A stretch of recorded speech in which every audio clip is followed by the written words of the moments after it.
And ఇంకొకటి ఏంటంటే ఈ రకరకాల మెడిసిన్స్ ఇవన్నీ కాకుండా హ్యాపీగా మన కిచెన్లో ఉన్న ఫుడ్తో తిని హెయిర్ కానీ స్కిన్ కానీ హెల్దీగా ఉంచుకోవాలని అంటే ఏం చెప్తారు మీరు? సో మనకు న్యూట్రిషనల్ డెఫిషియన్సీ వల్ల వచ్చే హెయిర్ లాస్కి definitely there are certain food items అండి. అందులో హెయిర్కి కావాల్సిన ఇంపార్టెంట్ థింగ్ ఏంటి అంటే ప్రోటీన్ ఎలా తీసుకోవాలి అంటే లెట్స్ సే ఒక పర్సన్ 60 kgs ఉన్నారనుకుందాం. 60 kgs ఉన్న పర్సన్ మనకి ఎంత కాదన్నా 0.75 grams of protein in a day per KG. So అంటే ఎంత కాదన్నా 45 to 50 grams of protein in a day maintain చేయాలి. అది ప్రోటీన్. నెక్స్ట్ ఐరన్ ఇందాక నేను చెప్పినట్టు ఆకుకూరలు కూరగాయలు వీటన్నిటిలో ఐరన్ ఉంటుంది. థర్డ్ వచ్చేసి డ్రై ఫ్రూట్స్లో walnuts, almonds, pumpkin seeds, flax seeds ఇవన్నీ తీసుకుంటూ ఉండాలి. నెక్స్ట్ డేట్స్, ఖర్జూర పళ్ళు అంటాం. దీంట్లో కూడా మనకు ఐరన్తో పాటు మెగ్నీషియం కానీ కాపర్, జింక్ ఇటువంటి కొన్ని రేర్ మినరల్స్ అనేది ఉంటుంది. ఇవి రెగ్యులర్గా మన డైట్లో మెయింటైన్ చేసుకోవడం ద్వారా హెల్తీ హెయిర్ అనేది మనం మెయింటైన్ చేసుకోవచ్చు. అండ్ చిన్న పిల్లల్లో కూడా చూస్తున్నాం వైట్ హెయిర్, స్కూల్కి వెళ్ళే పిల్లల్లో కంప్లీట్ వైట్ హెయిర్ ఉన్న పిల్లల్ని కూడా చూస్తున్నాం. అసలు ఈ వైట్ హెయిర్ ఎర్లీ ఏజ్లో రావడానికి రీజన్ ఏంటి? సో వైట్ హెయిర్ ఎప్పుడైతే ఎర్లీ ఏజ్లో వస్తుందో దాన్ని మెడికల్ టెర్మినాలజీలో ప్రిమెచ్యూర్ గ్రేయింగ్ ఆఫ్ హెయిర్ అంటాము.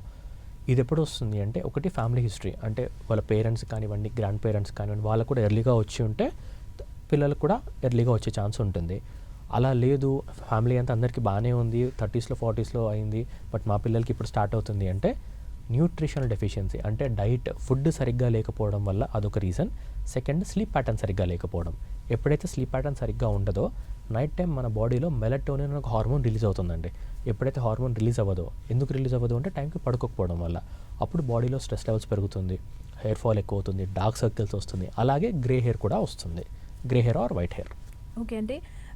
న్యూ బోర్న్ బేబీస్కి సంబంధించి కొంతమంది పెద్దవాళ్ళకు వాడే సోప్స్ని యూస్ చేస్తుంటారు, కొంతమంది మాత్రం పర్టికులర్గా కిడ్స్కి సంబంధించిన సోప్స్ని యూస్ చేస్తుంటారు.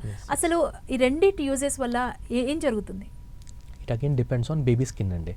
బేబీ స్కిన్ నార్మల్ ఉందనుకోండి, ఇట్స్ ఫైన్. కొన్నిసార్లు ఎందుకంటే మనం చిన్నగా ఉన్నప్పుడు ఎటువంటి సోప్స్ వాడాము, ర్యాండమ్గా దొరికిన సోప్సే వాడాము, అంతా బాగానే ఉంది. So it depends on baby skin అనమాట. సో బేబీ స్కిన్ నార్మల్ ఉంది అంటే ఎటువంటి సోప్ అయినా యూస్ చేసుకున్నా నో ఇష్యూస్. అదే బేబీకి డ్రై స్కిన్ ఉంది లేదా ఎగ్జిమా లాంటి కండిషన్స్ ఉన్నాయి అంటే అప్పుడు బేబీ సోప్స్ అని సపరేట్ దొరుకుతుంది, అవి యూస్ చేస్తే బెటర్. అగైన్ ఆ బేబీ సోప్స్ కూడా ఏంటి అంటే బేబీ స్కిన్కి ఒక pH ఉంటుంది, ఆ pHని మ్యాచ్ అయ్యే సోప్స్ ఉంటుంది.